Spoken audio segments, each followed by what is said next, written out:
structures. Open widely the subtendinous space of corona and expose the pronator quadratus. Release this muscle with an L-shaped incision and lift it from its bed to expose the fracture. The thick volar cortex presents simple fracture lines that facilitate reduction. This exposure is sufficient for treating most simple fractures. Extend the FCR approach to manage complex situations such as displaced articular injuries and nascent malunions. Release the distal part of the radial septum while protecting the radial artery. Release the first extensor compartment and retract its contents. Release the insertion of the brachioradialis. Release the periosteum around the well-vascularized proximal fragment.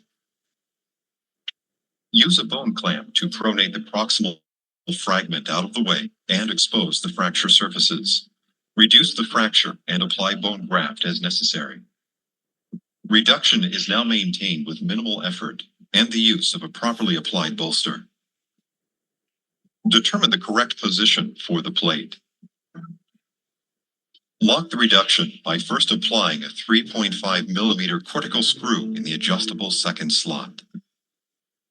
Use a 2.5 millimeter drill bit and measure the length of the screw with the depth gauge. Insert the self-tapping screws with the standard hex screwdriver.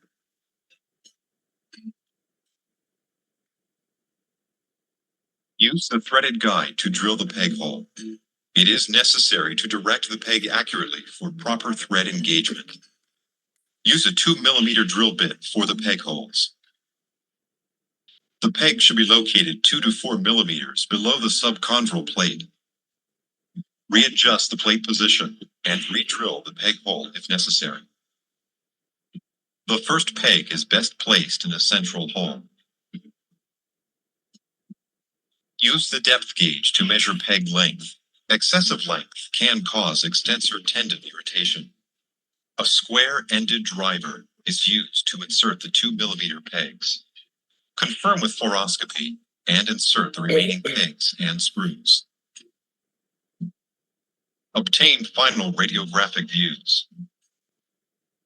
Suture the pronator quadratus back in place to cover the plate and separate it from the flexor tendons.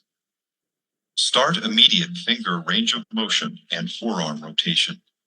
Allow early functional use of the hand for light ADLs. Support the wrist with the splint or cast depending on fracture stability and bone quality.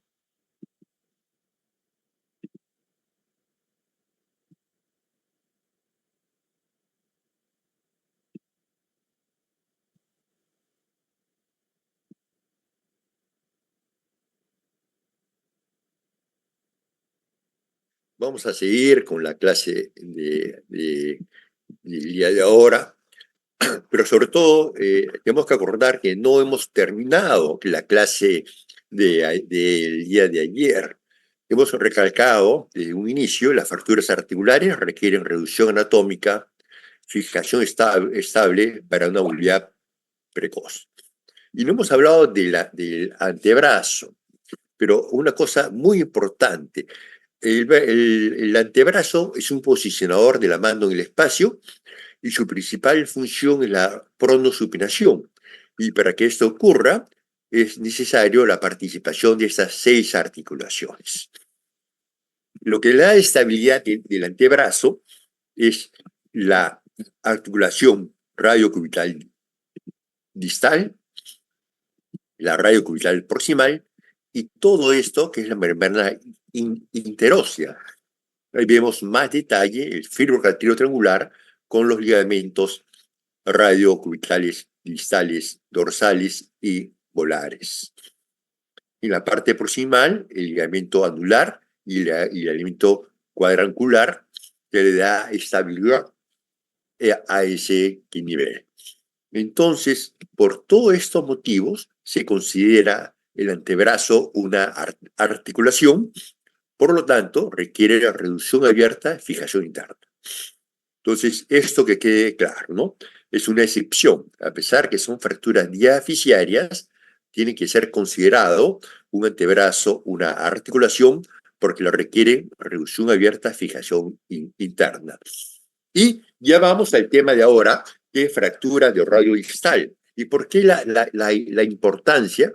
Justamente estaba hablando con Martín ahora. Martín es él. Martín es sí, piloto de moto, campeón nacional, ahora tiene 51 años, trauma el que ve, trauma directo e indirecta de alta energía, diestro, antecedentes y ocupación de shaper, hace tablas, su hobby es moto de competencia.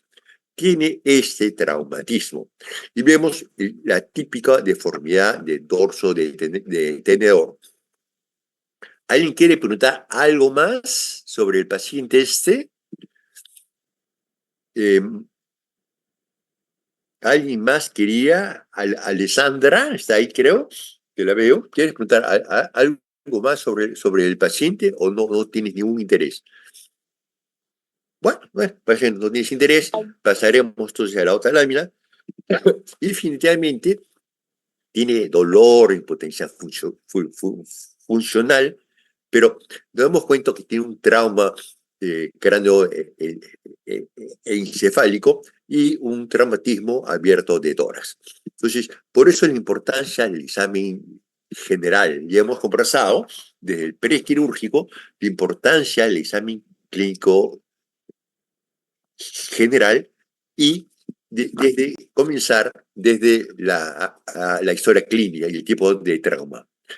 En todo paciente es necesario que entre la traumatología, sobre todo los politraumatizados o fracturas de alta energía, hacer el protocolo de politrauma o el protocolo de resucitación, que ya pasó la Semana de la Medicina, pero sería importante que se realicen cursos en la universidad sobre esto. Esta es la lámina que más me interesa a mí de fractura de radio distal, porque dice fractura de radio distal, pero no hay un hueso roto, ni una tomografía. Hay tendones, como ven ahí, es por la importancia de las lesiones de la parte blandas asociadas. El conocido de la clase es conocer la clínica de la fractura de radio distal, hacer un diagnóstico adecuado, ver los principales tipos de fracturas, saber cuando una fractura es quirúrgica e indicar los tratamientos. Esa es la clave, el punto fundamental de la clase de ahora. El examen clínico ya hemos conversado, la deformidad del dorso de tenedor, dolor, impotencia funcional, semejante a todo lo demás trauma. Y esto ocurre, la fractura radiodistal, en el 20%, 18 al 20% de todas las emergencias, de todas las emergencias. Entonces, tienen que saber el tema, porque cuando ustedes sean residentes de una clínica o están haciendo su serum, se sigra, van a tener que atender estas pacientes y saber el tratamiento de emergencia y saber si lo pueden tratar ustedes o cómo lo van a derivar. La anatomía es fundamental. Creo que no está corriendo el video. No sé si quiere correr. No importa, no corre. Pero vemos que tiene una caría articular para el hueso semilunar, una caría articular para el escafoides y la fosa sigmoidea menor, que se articula pues con el cúbito, con la cabeza del cúbito. Es importantísimo la estabilidad de esa articulación para producir la pronosupinación. Vemos las distintas imágenes. Y otra cosa que hay que aprender sí o sí, los índices de radio. ¿Qué son los índices de radio? Las angulaciones normales que existen, como la altura de radio, que es 11, la base del cúbito, una línea perpendicular a la base, paralela y perpendicular al eje de radio, y esto corresponde a la altura del radio. Otro ángulo importante, la ángulo de inclinación AP, que sería de la punta del estiloides. Este es el ángulo que es importante tener conocimiento de esto. Para eso usamos transportadores o los celulares. Tenemos también varias herramientas que nos sirven para calcular de forma rápida las inclinaciones, los ángulos de todas las extremidades. La parte molar anterior es molar, entonces si tenemos el eje perpendicular de radio, esta línea da 11 grados. Entonces, todo lo que los números son fácil de acordarse, y esto sí es importante que ustedes sepan. Si no conocen esto, no van a saber si la fractura está en su sitio o no está en su sitio, si está desplazada o no desplazada, si la han reducido, si considera una reducción adecuada o no. Vuelvo a colocarlo, el índice de radio. Esto sí tienen que aprendérselo, no hay otra forma. Y vamos a ver, esto se ha hablado mucho de las columnas de radio, una columna radial, una columna intermedia, donde está el semilunar, y una columna correspondiente a la epífisis del cúbito. Pero esto no es tan simple, es en 3 dimensiones y la columna intermedia puede estar dividido en 2.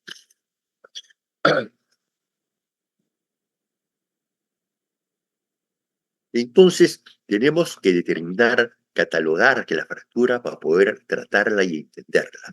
Conocer las líneas de la fractura, identificar los fragmentos, si están desplazados, si es articular, si compromete la articulación radio-puntal-distal. Para eso necesitas, pues, lo único que necesitas es una buena placa de rayos X y la tomografía. Y hemos dicho varias veces que la tomografía es muy importante en las fracturas articulares. Otro dato clave de la clase de ahora: ¿cuáles son los criterios de inestabilidad? Las fracturas inestables requieren cirugía. Entonces, las fracturas inestables requieren cirugía. La lesión de articulación radiopuntal distal, desvío dorsal mayor de 20 grados, convolución dorsal, acortamiento de 10 milímetros de radio, compromiso articular, dan característica de inestabilidad, y esto requiere cirugía. Eso sí, es importante que lo sepan. Las placas que se indican es frente y perfil, las placas oblicuas, derecha, izquierda o de tracción. En caso que no podríamos tener una tomografía en este momento, podríamos ayudarnos. Tenemos un fragmento de la columna intermedia que va a ser muy difícil hacer una reducción de este fragmento, y esto va a dar un pronóstico malo, ¿no? ¿Qué cosa tenemos que ver en una placa de rayos X? Si existe escalón articular, separación, y si hay convolución. ¿Yo qué cosa hago? Un barrido visual de este sentido y un barrido visual vertical. Entonces, de esa es la forma que yo visualizo las placas de rayos X para que no tener un diagnóstico errado.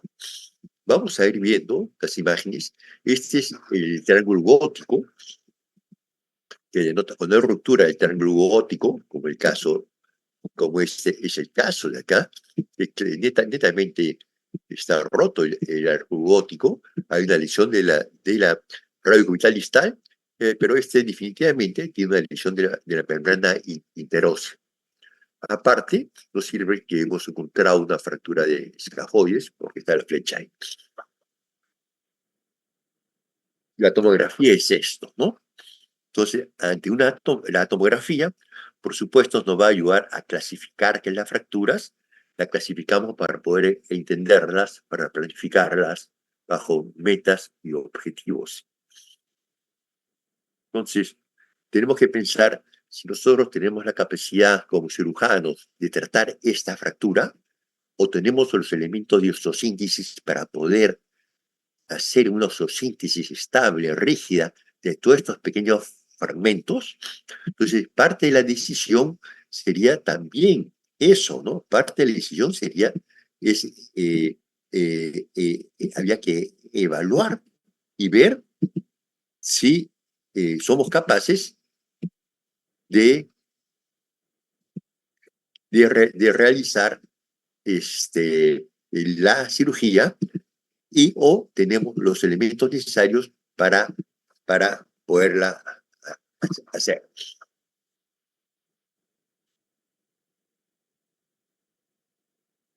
Entonces ya se ve con la tomografía en la reconstrucción, ya se ve qué tan compleja es, ¿no? Tú no puedes pedir que le supriman el carpo y ver el fragmento anterior, el fragmento dorsal de la comunidad intermedia, una fractura oblicua, muy inestable por el trazo, es que lo mismo. Y desgraciadamente tenemos que entrar a clasificarlas. Como le digo, la planificación es una ayuda para el tratamiento, ¿no? Sí, para hacer trabajos científicos y nos va a ayudar para hacer cómo vamos a planificar ese tipo de fracturas por la complejidad que existe. Vamos a ver la clasificación lo más simple que hay: fracturas extraarticulares, fracturas extraarticulares. Vamos a marcar. Con desvío hacia el dorso, llamada fractura de Coles. Con el desvío hacia el anterior, fractura de Smith. Vemos acá está el pulgar, está desplazado hacia el dorso, entonces es una fractura de Coles. En este caso, vemos que está el pulgar a este nivel y todo este fragmento está desplazado hacia el anterior, correspondiendo a una fractura de Smith. Desgraciadamente no me gusta poner nombres propios, pero están preguntando ahí el examen, ¿no? El examen de España, el examen para la residencia pide, ¿no? Clásicamente, una fractura articular parcial muy inestable, tipo Barton polar, ¿no? Como conversamos antes, y una Barton dorsal. Entonces, se ha perdido el apoyo del carpo, todo este carpo se está luxando para posterior. Hay fracturas más complejas, como esta fractura de Schoeffer, donde denota una gran lesión de ligamentos, una gran inestabilidad. Y las fracturas por compresión, que hay distintos tipos de fracturas por compresión, que actualmente es necesario, se está usando mucho la artroscopía para poder elevar a estos fragmentos hundidos y poder restablecer la articulación. Entonces, el estudio o el auxilio de la artroscopía, el tratamiento de las fracturas, es una herramienta adecuada para realizar la reducción de estas. La clasificación en múltiples, la clasificación AO, tenemos que revisarla, definitivamente los traumatólogos, los recientes tenemos que conocer todos, y una clasificación que tenemos que revisar la clasificación de Friedman, porque vuelvo a repetir, están pidiendo el examen examen MIR. Nosotros, como ya tenemos instalada la clasificación AO, de AOTA, me parece que lo tienen que instalado todo, entonces tienen que clasificarla según la O y no se hagan mucho problemas con las clasificaciones. Entonces, pero la clasificación de Freeman sí van a tener que aprendérsela porque es pregunta del examen de la residencia. Siempre las pares son 8 tipos y las pares se asocian a las fracturas del estiloides del cúbito. Todas las pares tienen fracturas del estiloides del cúbito. Y eso lo que preguntan es fracturas de Freeman tipo 2. Está asociada a fracturas de estiloides del cúbito, y hemos hablado que las pares sí la tienen, entonces es sumamente fácil acordarse. Esto, por favor, me lo revisan, o yo voy a revisarla.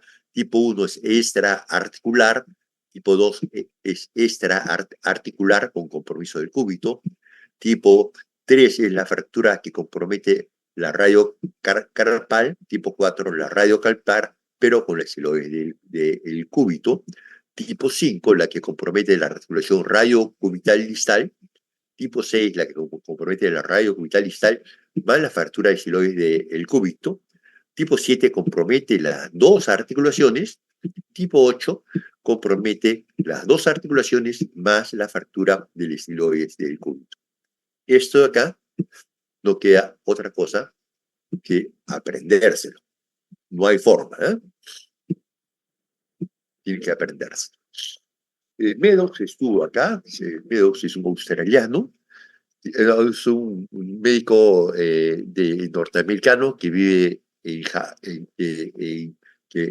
Hawái, y él determinó estas esquinas y se basó en las columnas que ya estamos viendo, y ahí la determinó las columnas cubital, la columna medial, que radial, y los fragmentos que pudieran haber en estas fracturas tipo compresión. La clasificación ahora, vamos a revisar en forma rápida para que vengan algunos dibujos. La A2 es extraarticular, la famosa coles. La A3 es extraarticular, pero conminuta, lo que lo hace inestable. Y esas fracturas extraarticulares se pueden tratar mediante este sistema de este clavo, ¿no? Dando una fijación bastante adecuada, siempre y cuando no tengan convulsión en el dorso. En el video hay ejemplos, le he puesto el video, y las B son las articulaciones parciales que ya hemos visto, la de Schofer, Barton dorsal, Barton volar. Una fractura de Barton polar, está usándose el carpo, fijada, muy claro el esquema, fijada en una placa de soporte. La placa de soporte es una placa muy útil, que ni siquiera lleva tornillos disales, sino es la compresión de la misma placa que le hace la estabilidad.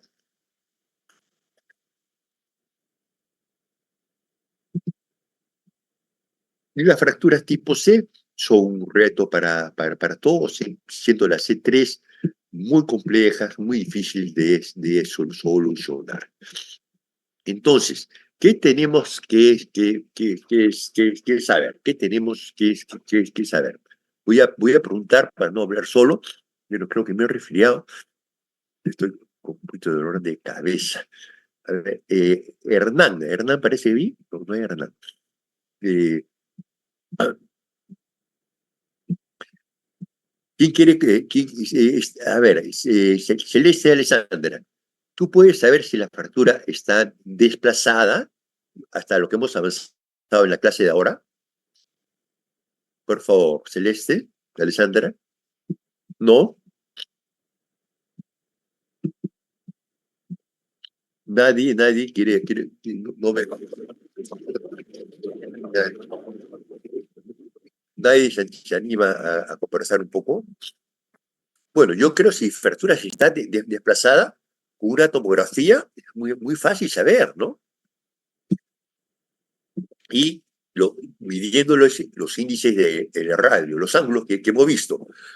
Entonces, ahorita están en condiciones de saber si la fractura está desplazada. Si es articular y en este momento está en condiciones de saber que es articular, alguien que me puede ayudar, a ver. Alguien que me puede ayudar. ¿Puedes saber que es articular? Lidia, por favor, Lidia. No es examen, vamos a conversar para que me ayudes un poco con la clase.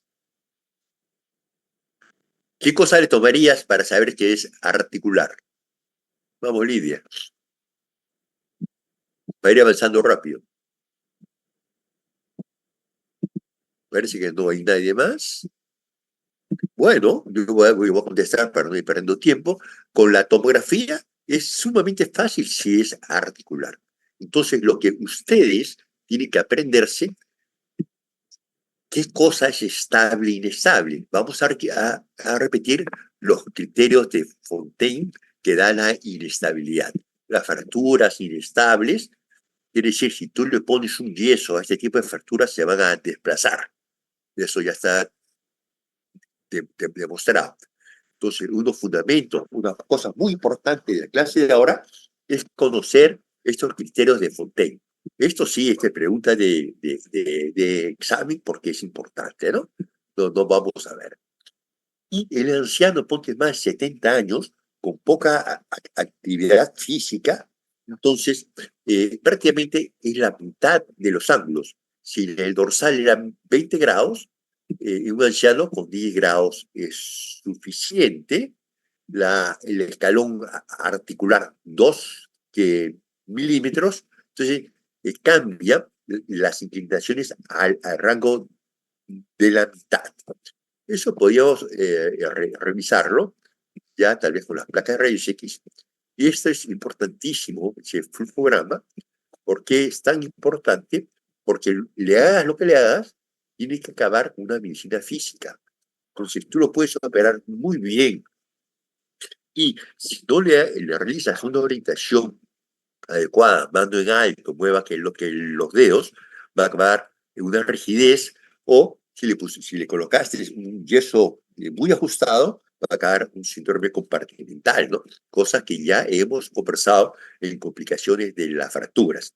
¿Cómo se puede tratar? Conservadoramente, se pone una anestesia local en foco de la fractura, ahí está la fractura que de Coles, voy a dibujarla si alguien no la ha visto, la anestesia local, se hace tracción sostenida, desvío hacia el dorso para este fragmento deslice y flexión molar para conseguir una reducción. Ojalá, si hacen emergencia, tengan oportunidad de ver una reducción de este tipo de fracturas. Si es una fractura estable, con un yeso corto es suficiente. Eso quiere decir, si tú vas a necesitar colocarle un yeso brachiopalmar a tu paciente, significa es que tu fractura se está comportando como inestable. Por eso los criterios de inestabilidad. Estas fracturas en tratamiento conservador con yeso requieren placas radiográficas seriadas por la tercera semana. Hasta la tercera semana se puede desplazar. Otra forma de tratar las fracturas de radio distal son mediante el sistema de fijación externa. Creo que conversamos la fijación externa, se usa mucho para fracturas expuestas, el sistema de ligamento taxis. Entonces, los ligamentos que están adheridos a los fragmentos óseos hacen reducir la fractura, y hay varios sistemas de fijadores externos y varios montajes, el cual uno puede colocarlos y conseguir una reducción. El índice de complicaciones de la fijación externa es muy alta, da infección a nivel de los clavos y síndrome de SUDE o síndrome doloroso regional que complejo, como ya hablamos en la clase de complicaciones. Otro tipo de fijador, un fijador ortofix, y la otra forma de restaurar la anatomía es mediante la cirugía. Para eso, pues hay técnicas MIPO o mínimamente invasivas, como hemos visto en el útero, con pequeños excesos, con ayuda de pequeñas legras, con ayuda de pinza de hueso, y tenemos el artroscopio mejor, podemos poner pequeños clavos y pequeñas placas con clavos, o en fracturas mucho más que complejas, como lo que hemos visto nosotros en el diagrama, cuando empezamos la clase, estas osteosíntesis con elementos metálicos, como son estas placas de bloqueo, son placas muy especiales, pero la configuración de tu osteosíntesis tiene que, tiene que ir de acuerdo al desplazamiento y al tipo de estabilidad que uno quiere dar, ¿no? Existe esto muy moderno, fracturas o placas de fragmento específico.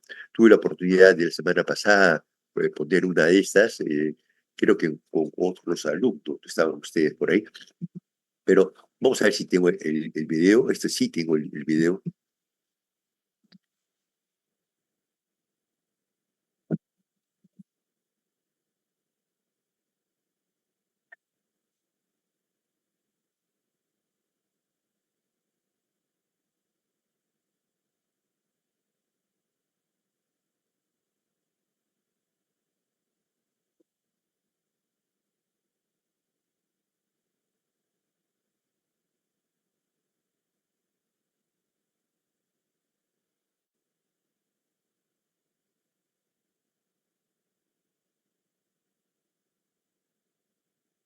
definitivamente esto se usa para fragmentos muy chiquitos, muy cerca de la articulación, ¿no? Como es el caso de esto.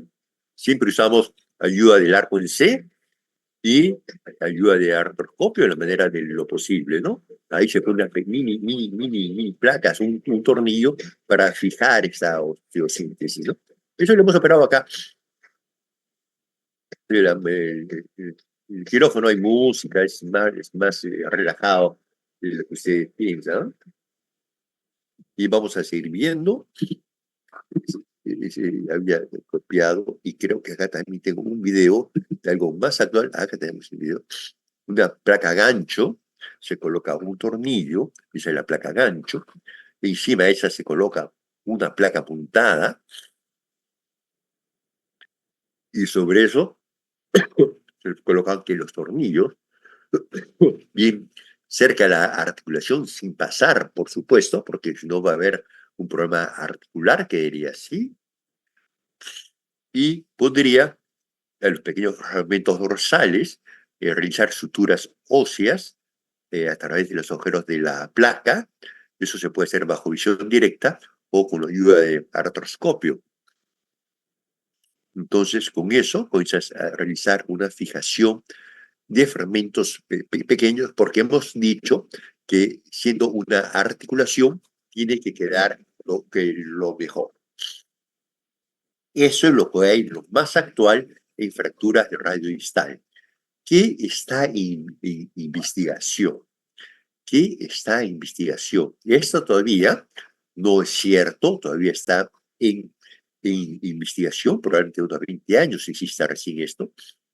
Es el cemento óseo o la cola que de hueso que le llamo yo, es hacer una reducción mediante un artroscopio, colocar los fragmentos articulares en su sitio y colocarle no cemento, sino fibrinógeno, o yo le llamo cola de hueso, y ponerle un yeso y no poner tanto metal, ¿no? Como digo, eso es una idea que yo tengo y es una idea que se está teniendo y vamos a estar un poco resfriados, a disculpar. Y a ver, para acabar que la clase, ¿qué cosa ven allá? Lidia, por favor. Diagnóstico. Un punto más para el ascenso.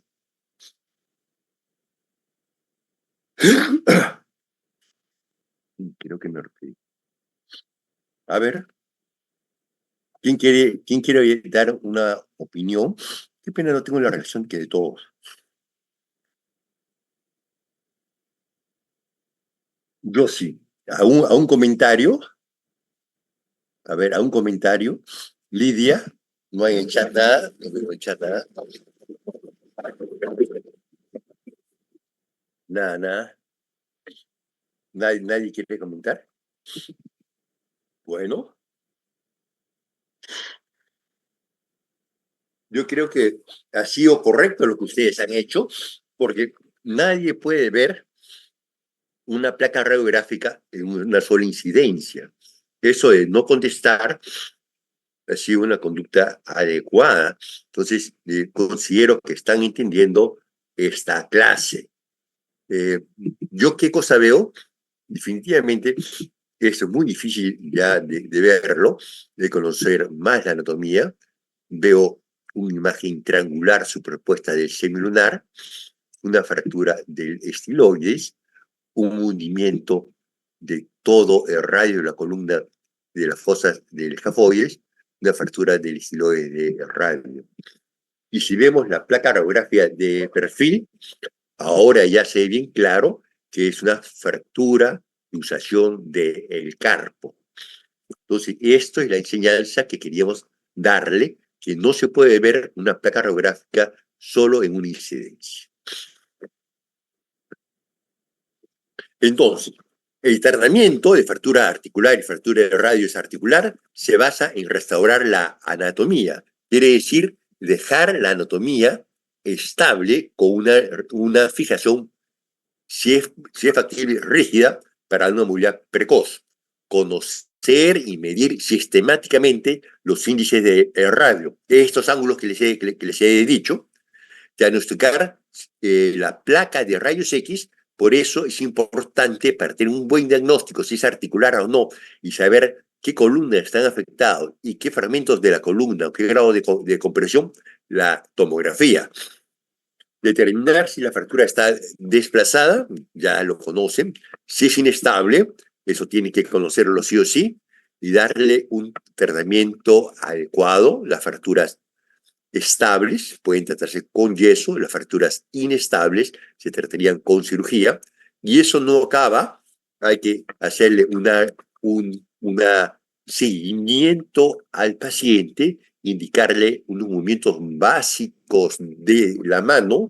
Yo le indico que abre y cierra despacio, cierre tipo gancho, abra, cierre que los dedos, y cuente que los dedos, mano en alto, el cabestrillo es hecho para el hombro, para el codo, no para la mano, y estar que la mano en alto, hacer las curaciones cada semana, el retiro de los 20 días, y si nosotros en el preoperatorio le hemos encontrado, ¿se acuerdan de la primera clase? Sarcopenia, ponte, hicimos la escala de sarcopenia, seguro que se han olvidado y vemos que tiene un grado de sarcopenia, tenemos que hacer un tratamiento para esto. Si encontramos, imaginamos la albúmina baja, tenemos que tratarlo. Quiere decir, no basta conformarnos con el tratamiento de la fractura, por lo que ha venido, sino en forma integral. Tenemos un dato importante, que el 20% de los pacientes que vienen a la emergencia con fractura de radio distal vuelven a ingresar antes de los 5 años por fractura de cadera. ¿Y por qué no ingresó por fractura de cadera? Una prevención y una orientación mala. Fracturas de mano, creo que es el tema de mañana.